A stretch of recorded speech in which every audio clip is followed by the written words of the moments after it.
Good afternoon. My name is Sandra Rivera, and I'm a graduate student here at Utah. And today I'm going to be talking about the performance practice of Silvestre Revueltas chamber music. The reason why I chose this topic is because recently we had the opportunity with the string quartet over here to perform one of the Silvestre Revueltas string quartets. And it was fascinating to find out all the details you have to go through to make a performance, because it's not, oh, here's the music, and it's easy, it's a process to go through. So my goal in my presentation is to lead you to a path that will show you step by step of what things you can do. And it doesn't mean to be in this order, but it will lead you through that. So the first thing is that what do you do when you're about to learn a new piece? A couple of ideas. What do you do if someone gives you a new piece of music? What do you usually do? I listen to it. Oh, you listen to it? I just try and study it, just go for it. Oh, awesome. Yeah. Study One it, more tip. study it, maybe look ahead, to see what might be tough. Yeah, those are awesome ideas. I will do the same to listen to it, try to read it, and analyze it a little bit. And whichever process you do, sometimes you are lucky, and it's available. And you can even sing it, or whatever it is, it's easy, and then we can do it. But sometimes, the story is a little bit different. This is not particularly a Revueltas example, but it kind of summarizes what you kind of have to go through. So if you notice, we have 3 lines, and each line is complex. And it's complex itself that you need to figure out how to do it by yourself. But what is even more complex is that you have to figure out a way to line all of those notes together. And that is possible, but how do you do that? So the first thing that I will do and when performing or getting ready to perform Silvestre Revueltas music is know the historical context of the piece. What was happening in Revueltas' life? Just a general idea.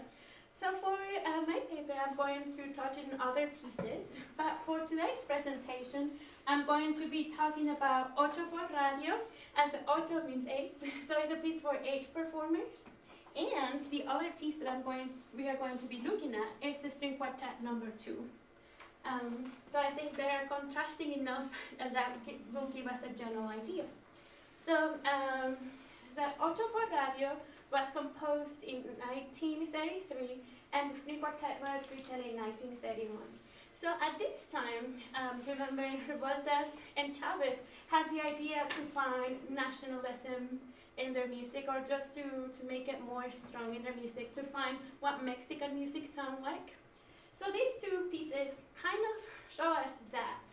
But the question is, how? So when you have these pieces, you have to take in mind and see what, analyzing the melody. But then you encounter 2 facts.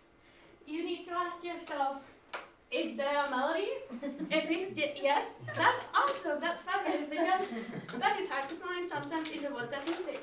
And so, if your question for any piece that you are looking, if there is a melody, that is fabulous, then just try to analyze how long is the phrase and if it's singable. So let's take a listen to one of these examples.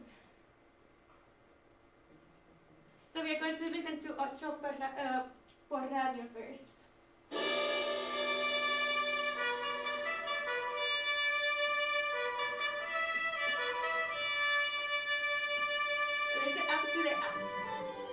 Okay, listen, I'm going to back it up just a little bit so we can see the score. So what do you think about? Do you recognize the melody over there? Sounds like a melody? Yeah.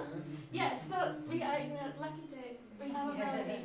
So usually when we have that, we can see that this is more like not a too serious melody. We are going to get to more details in a little bit. But that is the first step. Realize if there is a singable melody. I think I can sing it not very well, but I could.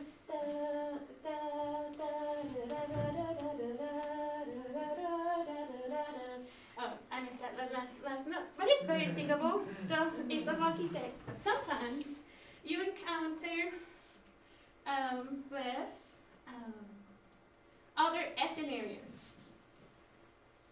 Sorry, I meant to do this. Okay, so what about if we don't have a melody? So I'm going to pass the first page of the string quartet number 2. We can just pass it around. Just get this around. And I'm going down.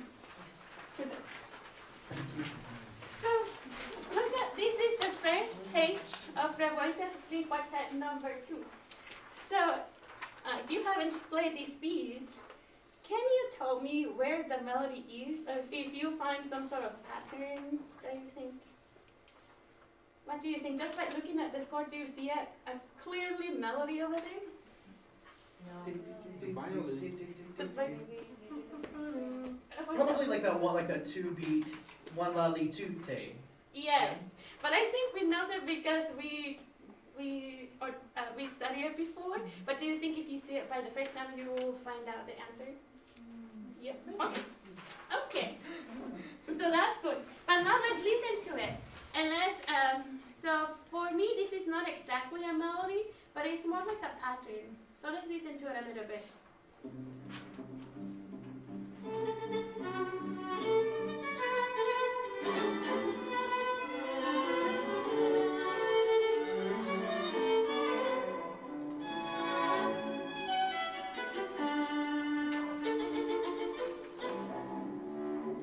Okay, so we have a little melody over there.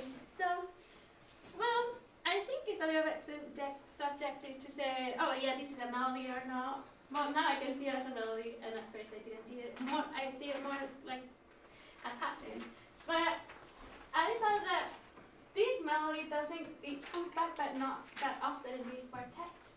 But let's pretend it wasn't a melody, it's more like a pattern, like da da da da. That is like the motif that the whole quartet develops. So when you do that, you need to notice the pattern and see how in the music follows. And then that will help you give an interpretation. And then when you analyze in your music, it's important to make an analysis by listen to the pieces, because sometimes when you do analysis by just the eye, it might be a wrong analysis of this. So now let's go to the performance practice. Just like in Baroque, or in a performance practice, they say, oh, don't sing without a vibrato for Baroque, or no in violin, things like that. So for Revueltas, in my perspective, he also has a performance practice. So in his music, in the chamber music, in the two works that I'm talking about today, Ocho por Radio and the String Quartet number 2, there are two sections that are very prominent. There's like the serious sections and the funny sections. This is my perception of it. And so when the music is serious, funny, to say, the tempo can be free, the melody or motive leads the rest of the ensemble, and then Revueltas wanted to make fun of something. So when we have that, and the reason I know that is because we were fortunate to have Mr. Cobbs give us a coaching. So if you see the first page of the string quartet, if I play it like 3/10, it will be our time.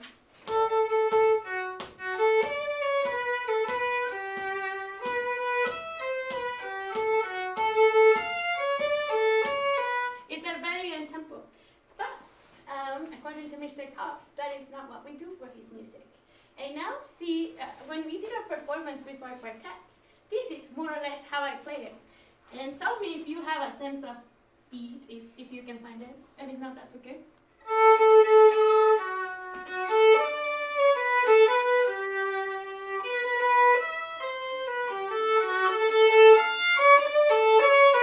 So what did you notice? What was the difference?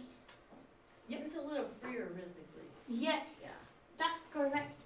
And so that is the element that it really amazed me when we talked to him, and I was like, why would we do that?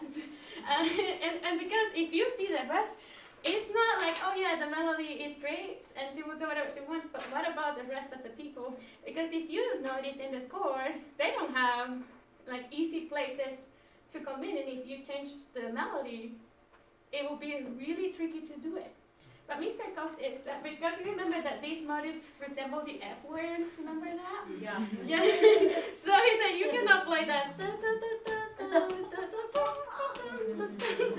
So he says that when I think whenever he has this funny, I think the performance practice should be free, and I think that the chamber musicians playing this should have been playing with themselves for a while, because it's not as easy as it looks, but it's possible.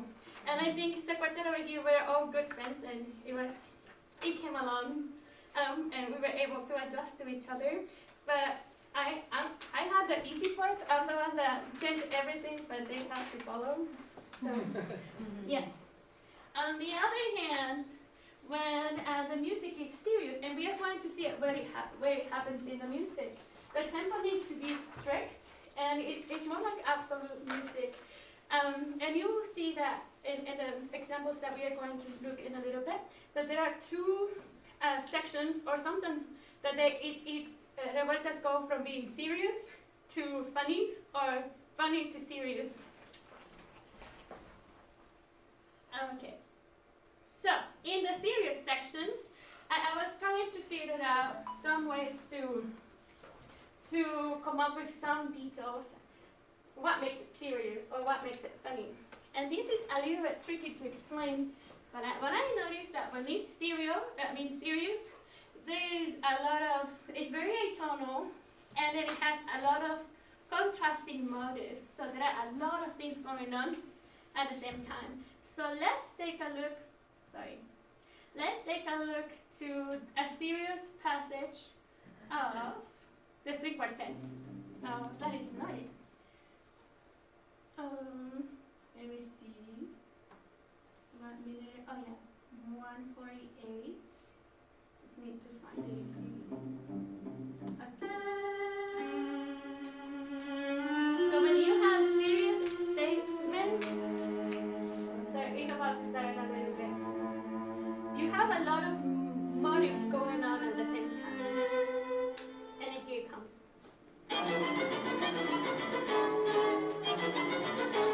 There's nothing, and another motive, another one, and there's a lot of things going on. There's just a bunch of ideas going on. So it seems that it changes. It seems that it changes every 2 minutes, seems like. I mean, 2 measures or something like that. So there is some elements. Because of time, we are not going to listen to Otto Radio, but it's the same pattern. There is just a lot of ideas going on at the same time. Now, in the funny side, we have, what I noticed in the pattern is that there are rhythmic unisons. So let's listen to this one.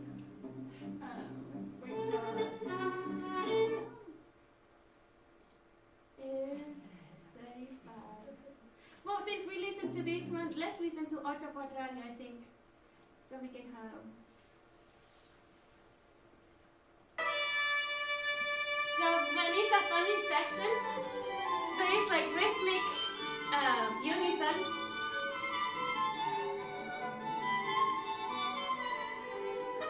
And then we have something else.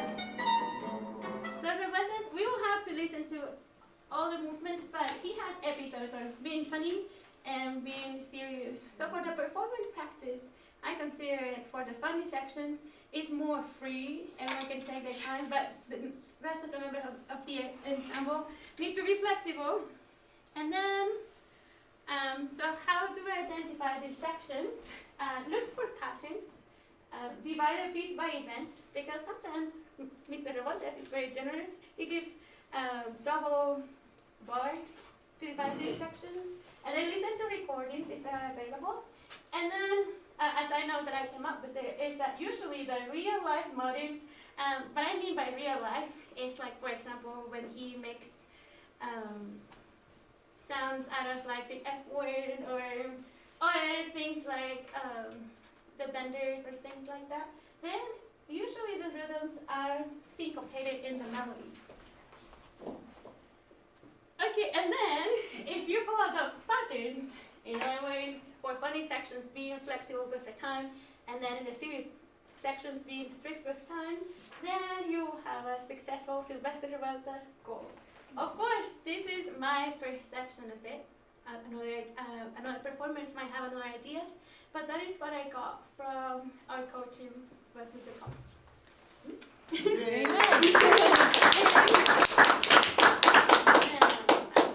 Okay, questions. Yes. Oh, I just, as a vocalist, like, I know that this is more of a piece that's not performed very often. Am I correct in saying that? That is a good question.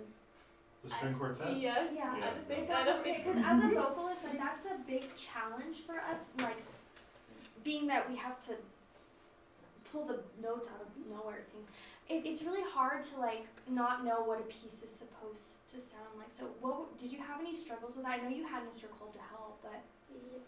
Well, we were fortunate. There is one recording online, but what else did we do? We kind of just played with it, and it was at first challenging to put it together because it doesn't follow a steady beat. But I guess just playing as often and repeating sections. I don't know who was first. Oh, I think it was Korean. You can take whoever. Oh my god. Okay, and then JT, yes. I know that you talked with Dr. Cole, but in your research, did you find something else that validated his statement of like when it's a funny section that it should be freer, and that when it's serious it should be more strict and more in time? Actually, there is no article that support that yet, but that I haven't found yet. But I thought that was interesting to bring up. Yes. Oh, well, I was just going to add on to Jamil's, because an issue like this came up with one of our undergrads that's going to a summer program in Europe. They're premiering a piece of a composer, and so the composer's alive, but I guess you were asking, we can go ahead and ask the composer if they're alive, how do you want this to sound, what do I need to do here, but I guess what you're asking is what happens if he's dead, right? Yeah, it just presents some challenges. I guess, Yeah. no. I think just trying to talk to experts that, for example, is it Who called? have Yeah, analyzed. yeah. Yeah. And then Laura. Okay, it's funny because I always tell my kids that dynamics are always relative, and that you should always kind of like be listening to where the melody is. Yeah. And it's interesting, like with this quartet, because the first 4 bars, there's this osannado in the cello, but then the melody comes in piano and the violin 1. And so maybe it'll speak because it's in a higher tessitura, but how do you kind of like approach those situations where Revueltas explicitly writes like a louder dynamic for parts that are not necessarily like the melody? Oh, that's a good question. Like, I don't know if you guys ever guess- I think it depends on the ensemble, and in a quartet in particular, we just said, I think you should play a little bit louder because the 4 of us, we are listening for the balance. Yeah, so I think that is the way that we did it, just trusting our peers. So in other words, like Yes. you don't believe that his music is like strict and that that there's definitely flexibility Yeah, with there is both some dynamics Yes. like rhythm. Yeah. Okay, cool. Oh, sorry, Laura, and then you had it. Okay, did you find in your study of his pieces that usually when the street vendor themes come up, that that's usually a humorous section? Yeah, actually, yes. And in Ocho por Radio, for example, and it's not just that, but it can have some like mariachi elements, like the folkloric side of it. Seems that it's more tonal for some reason. Okay. Yeah. So just explain to me. So this one is the same quartet that you guys play it? Yeah, the string quartet is, and then Ocho por Radio is another chamber keyboard. I didn't get it because they were saying it was like a premiere, but if they had audio of it on YouTube, so it's not included. Yeah. So yes. We played the string quartet number 2, and the revised edition. But then with the string quartet, we also play the first edition that nobody else has seen before or played before, which was shorter and it had different rhythms too, especially in the cello at the beginning. Instead of the triplet dun dun dun dun dun it was dun, dun, dun, dun, dun. So it's the same quartet but another version? Yes, the first version. Good. I just wanted to know, when was this quartet written? In 1931. Okay. Just because I thought it was really interesting that Edwin brought up the whole point of like relativity for dynamics and things like that. Yeah. Because when I was taking composition lessons, one of my teachers told me that it became really popular in the early like 1900s, but I don't know if it was like early in 1910 or if it meant like just later, to write for the instrument and not for the ensemble. Because nowadays most students are taught like, oh, whatever you want it to sound like, here's what you need to write, and then the directors will like adjust the voicing how they need to come out. But back then it was a thing, not back then, but earlier it was a thing to write for the instrument and not necessarily the ensemble. So I was just wondering. And I think I have one more comment to say about the piece. The piece that we premiered, it was just a week apart from the version that we listened to, the second edition, I guess. That was just written a week after the first one. Yeah. And why he did like another version? Maybe because he was not happy. Initially it was just a first movement and a second movement, but he changed especially the third movement, he changed the tempo, because originally it was meant to be slow, but then he changed it for a faster. Just something I've been thinking about lately. Do you think that the performer should make some different body gestures for funny versus serious ones? I've been thinking about that lately, like communication with one's body in live performance. Like, do you think you should do some goofy stuff? I think and so. what's the line for too goofy? Yes. And what's a serious gesture? Yeah, we were thinking on wearing like the mariachi hat. But I think I kind of got shy about it. but I think it will help, because I think the more, like coming back with Nathan's topic, that we should make something for the audience to enjoy, and I think that will make it easier. I think even smiling helps. Yeah. That's a good idea, sorry. Well, for string players. Dr. Mack, really sharp. It's interesting you ask that because we kind of tried that at the plaza in that little theater. The problem is, I don't think anyone was expecting us to try to be funny, so they didn't laugh. They were Yeah, we were laughing about it. That is actually I guess it true. goes back to classical culture. Yeah. The idea of audience classical needs culture. to have permission to laugh. Maybe we could have cue cards. You gotta warm the audience up. You gotta make jokes beforehand. How do you think Silvestre Revueltas express the nationalism in this particular piece, in the quartet or in? In Ocho por Radio, in the mariachi element, let's see if we can. Sorry, I don't mean to make it juicy. Where is it?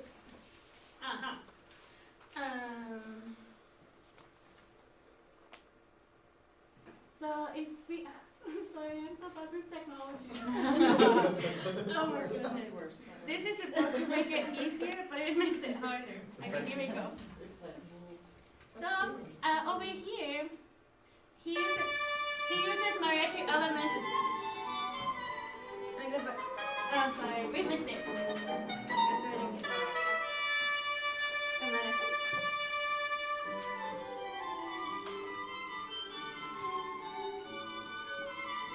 So, but using the folklore of Mexico, I think that is. But also, there is more like more music or more notes that express nationalism than a kind of instrument of mariachi. I think. For example, the mirror on 6/8 or this kind of feeling of music of banda, or in Mexico in those years the banda play out of tune or out of rhythm, and I think Silvestre Revueltas kind of express that with those rhythms. Yeah. And the kind of that is actually true. Yeah, Well, you cannot see it, but I kind of see it in this page of the Revueltas second system, second to last measure, first and second violin. And when you put it together, well, he doesn't sound dissonant, but when it comes back later, they're a second apart. And then when we are playing, people will think, oh, those violin players are playing out of tune. But I think that is a good idea that maybe he is resembling that, because it was exactly a second apart. Those bad musicians that he used to hear when he was a child, for example, I think. Yeah. We're out of time for the question and answer session. Let's do it.